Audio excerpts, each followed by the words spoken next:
Today we're taking a look at Korg's B2 digital piano, a digital piano that was designed for the pianist.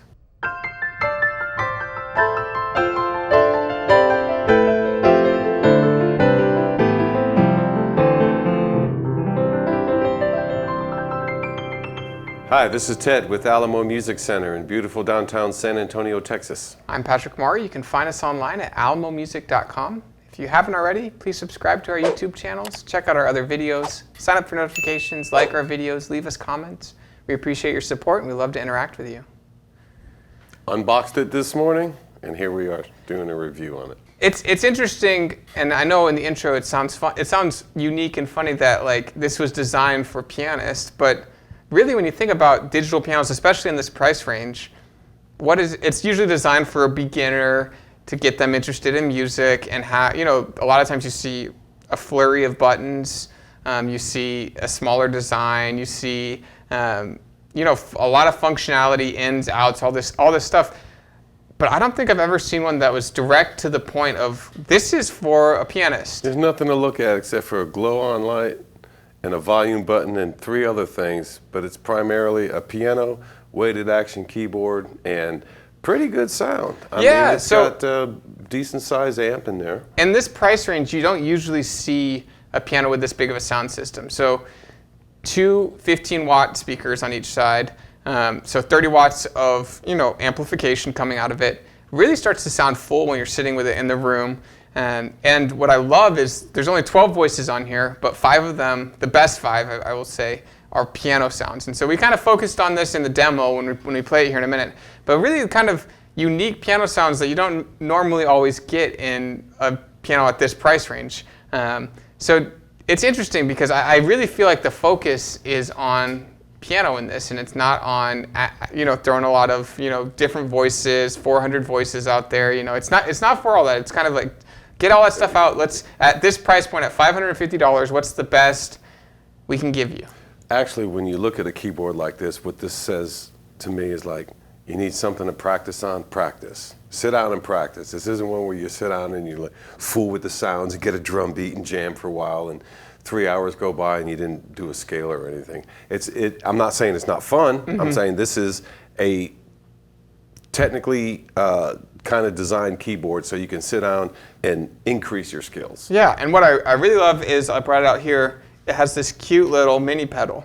So usually when you look at digital pianos in this price range, it comes with a little square box. Clicker. Yeah, that you step on and it moves around when you're trying to play. They actually, they're trying to get you as close to a piano feel as you can. That I really liked. I enjoy it, and it makes it a little bit more fun to play as someone who, we get to play acoustic pianos all the time. I don't want to misspeak here. I don't think this replaces an acoustic instrument, but what it does is it allows you to take something very similar to an acoustic instrument or something that's going to keep you focused on the acoustic instrument and take it to your office, or take it, if you have an apartment and you are a school and you out of school at a university and you get to play on all these acoustic instruments. This is a great practicing thing because you get a lot of volume out of it. You get the touch feels pretty good for this price point. Sounds okay in headphones too. Yeah, and so there's a lot to love about this, but it's very simple. And so let's take a listen to it just so we can start listening to these great piano sounds, and let's hear it out.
Well, Patrick, you played on this one for once, so it was nice. I could just sit back and listen.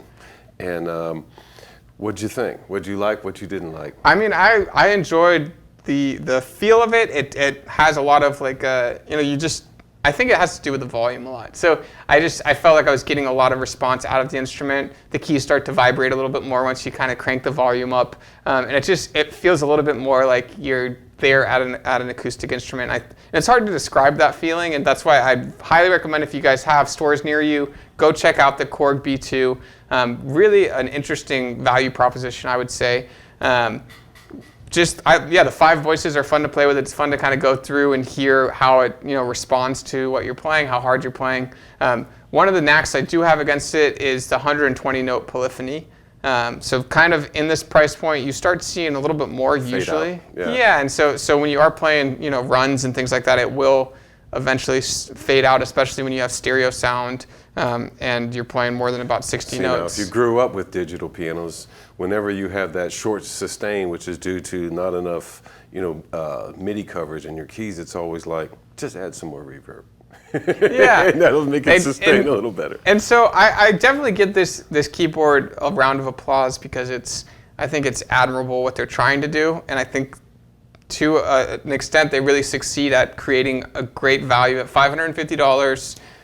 The action and the almost real pedal, to me, is the 2 top things on this. And they really know, good. and they know to focus on the piano sounds. And so they have the German piano, they call it, like the classic, the Italian, the jazz, and ballad piano. There's a ballad piano, yeah. So there's 5 voices, and we kind of went through those pretty extensively, just because that's where this thing shines. The extra voices, I'm not like, the harpsichord sounds a little cheesy, the strings aren't that great. But that's not what this is for. This is really kind of for someone who's looking to continue to develop their skills. It'd be a great starting instrument as well for a beginner. But I really, at this price point, I give Korg a big thumbs up on it. I think it's a great product, and a great alternative to practicing on a lesser instrument, or on something in the same price range that kind of throws more than you need at you. So yeah, the Korg B2, if you have one, if you've played one, it does replace the B1, which was a pretty popular instrument, but this B2, it came out in 2019, and we kind of missed it.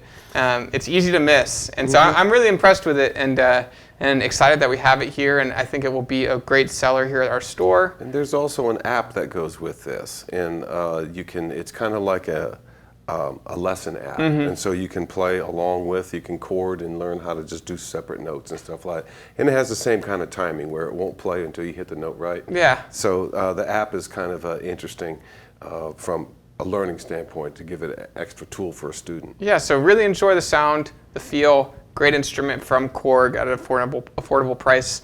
So really an interesting product. So let us know if you guys have ever played one of these, if you have one, if you'd recommend something similar. Again, this is one that we kind of missed in 2019, and I'm glad that we found it, and we did get some here at the store, and excited to have them here on the floor. But please leave some comments for others who are looking. I know it's a hard thing to find that right instrument, but I really think Korg did a great value proposition here with the B2. This is Ted Barstow. I'm Patrick Marr with Alamo Music, and you can find us online at alamomusic.com. Thanks for watching.